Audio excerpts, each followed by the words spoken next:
Paano nga ba nagiging isang matibay na investment opportunity ang isang serbisyong esensyal sa ating pang-araw-araw na buhay?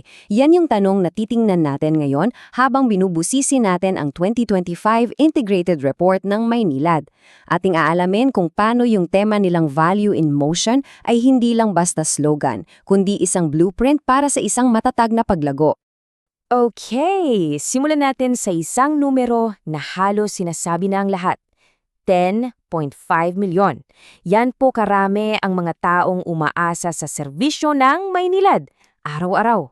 Para sa isang investor, hindi lang yan basta customer base. Yan ang malinaw na picture ng isang demand na hindi natutulog at isang napakalaking responsibilidad. At dyan mismo nakatayo ang pundasyon ng negosyong to. So, para masuri natin yung investment potential, kailangan nating balikan yung pundasyon. Gaano ba talaga kalaki ang kanilang operasyon? Tingnan natin kung gaano kalawak ang serbisyo nila at bakit ito nagbibigay sa kanila ng, isang dominanteng posisyon sa merkado. Tingnan nyo tong mapa ha, kitang-kita yung lawak ng sakop nila no?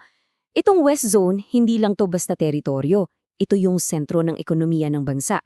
Mula sa mga syudad sa Metro Manila hanggang sa mga lumalagong lugar sa Cavite.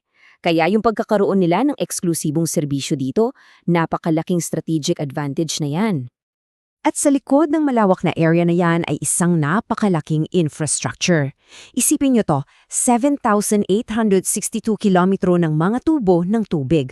Para lang magka-idea tayo, halos katumbas na niyan ang biyahe mula Maynila hanggang Tokyo tapos pabalik pa. Ganyan kalaki yung physical asset base na nagpapatakbo ng buong serbisyo. At bawat kilometro ng tubong yan, saan humahantong? Sa mahigit 1.5 milyong koneksyon. Mga bahay, mga negosyo, sila yung bumubuo ng customer base. Ito yung makina ng kita nila. Malawak, matatag, at syempre, patuloy na lumalaki. Pero sa lahat ng numero, siguro para sa akin, ito ang pinaka-importante. 91.9% ng mga customer nila may tubig 24/7. Alam nyo, sa industriya ng utilities, ang reliability ay katumbas ng tiwala. At para sa isang investor, yung tiwala na yan, ang ibig sabihin yan ay kita na stable at predictable. Okay, so naintindihan na natin yung laki ng operasyon. Ngayon, paano naman to nagiging pera? Silipin natin yung kanilang business model, yung integrated value chain. Dito natin makikita kung paano nila kinokontrol ang buong proseso mula sa pinagkukunan ng tubig hanggang sa gripo para maging efficient at kumita. Itong paglalakbay ng tubig may 4 na key steps. Una, kinukuha nila yung raw water. Pangalawa, dumadaan yan sa masusing treatment para sigurado tayong ligtas inumin. Pangatlo, syempre i-distribute na yan sa milyong-milyong bahay. At pang-apat, at ito'y napakaalaga, yung nagamit ng tubig o wastewater, kinokolekta rin nila at nililinis. So hindi lang ito delivery, ito ay isang kompletong cycle ng pangangalaga. So para i-summarize, yung buong operasyon nila ay umuikot sa 3 services na to. Una, yung water, yung paghatid ng malinis na tubig sa gripo. Pangalawa, yung sewerage, yung pagkolekta at paglilinis ng maruming tubig. At pangatlo, yung sanitation, serbisyo para sa mga septic tank. Ito yung 3 revenue streams na nagpapatakbo sa buong kumpanya.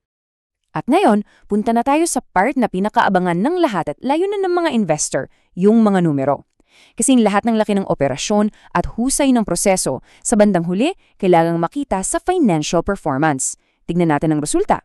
Malinaw yung kwento nitong table, yung direct economic value generated. Isipin nyo na lang yan, yung kabuuang halaga na na-create nila, umakyat sa halos 37 billion pesos.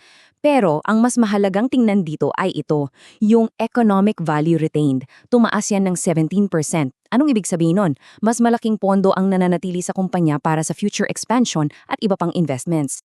At kung gusto nating makita yung pinakasimpleng picture ng kita, eto, kitang-kita sa bar chart na to. Consistent ang pag-akyat. Ito yung klase ng trend na nagpapakita na ang negosyo ay hindi lang basta stable, kundi nasa expansion mode talaga. At isang dambuhalang patunay sa tiwala ng merkado ay yung kanilang initial public offering noong 2025. Nakalikom sila ng PHP 34.3 billion. Wow, hindi lang yan basta pera. Capital yan na nagpapalakas ng kanilang balanse at nagbibigay sa kanila ng kakayahang punduhan ang malalaking proyekto nang hindi masyadong umaasa sa utang. At ang larawang ito, yung bell ringing sa stock exchange, higit pa yan sa isang seremonya. Simbolo yan ng pagpasok nila sa isang bagong panahon.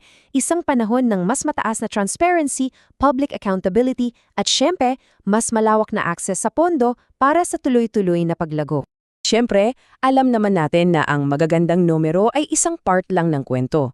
Para sa pangmatagalang investment, kailangan itong nakasandal sa matibay na governance at isang malinaw na plano para sa hinaharap. Ito yung nag-aalis ng risk at nagpapatibay ng kumpiyansa ng mga namumuhunan. Malinaw ang structure nila. Nagsisimula sa board of directors na nagtatakda ng strategy. Tapos may mga board committee na nagbabantay sa mga specific na area tulad ng audit at risk. At syempre, ang management ang nagpapatupad sa araw-araw. Kumbaga, isang sistema ng checks and balances na idisenyado para protektahan ang interes ng lahat. At itong quote galing mismo sa report nila, ito ang buod ng kanilang philosophy. Sustainable performance ultimately depends on trust. Ang ibig sabihin lang yan, alam nila na yung tiwala mula sa customers at sa investors ay kailangang patulong na pinaghihirapan. At hindi lang yan, puro salita. Tingnan natin tong dalawang concrete actions. Yung pag-i-issue nila ng kauna-unahang blue bond sa Pilipinas. Pondo yan para sa mga proyektong nagpapalakas ng kanilang climate resilience. At ang pinakamahalaga sa lahat para sa isang investor, ang concession nila ay extended na hanggang 2037. Higit isang dekada yan ng operational stability at predictable na paglago. Kaya sa pagtatapos, ito yung buod. Isang serbisyong esensyal. Isang malawak na infrastruktura, napatunayang financial growth, at isang secured na kinabukasan hanggang 2037. Kaya ang tanong na iniiwan nito sa atin ay, sa isang mundong naghahanap ng mga investment na matatag at may layunin, paano natin tinitimbang ang isang kumpanyang nasa puso mismo ng pang-araw-araw na buhay?